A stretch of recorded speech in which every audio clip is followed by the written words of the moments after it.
السلام علیکم دوستو، سوئے حرم کے یوٹیوب چینل پہ خوش آمدید۔ مجھے کہتے ہیں عبداللہ بخاری۔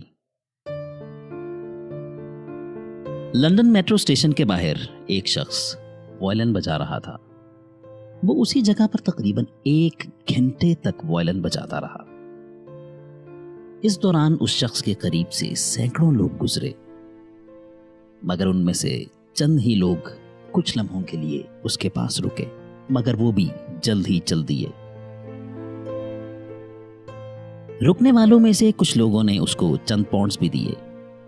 اس 1 گھنٹے میں کل 32 پاؤنڈز کما کر وہ شخص وہاں سے روانہ ہو گیا۔ جانتے ہیں یہ شخص کون تھا؟ یہ دنیا کا مشہور ترین وائلن ساز اور گلوکار جوشوا ڈیوڈ بیل تھا، اور جو وائلن وہ بجا رہا تھا اس کی قیمت $3.5 ملین تھی۔ جبکہ اس تجربے سے کچھ ہی دن پہلے بوسٹن شہر میں بھی جوشوا کا ایک شو ہوا تھا،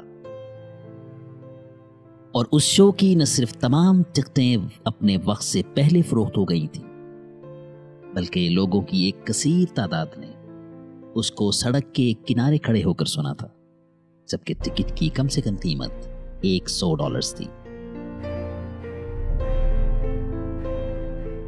جوشوا ڈیوڈ بیل کے لندن میٹرو والے تجربے سے ہمیں یہ سیکھنا چاہیے کہ ہمیں اپنی صلاحیتوں اور قابلیت کے مظاہرے کے لیے مناسب جگہ اور مناسب وقت کا انتخاب کرنا چاہیے۔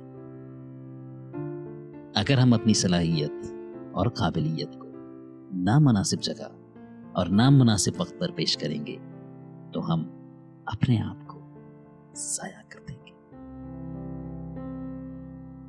آج کے لیے اتنا ہی، ملتے ہیں انشاءاللہ اگلے ہفتے کسی اور سبق آموز ویڈیو میں۔ اپنا اور اپنے پیاروں کا خیال رکھیے گا۔ اللہ نگہبان۔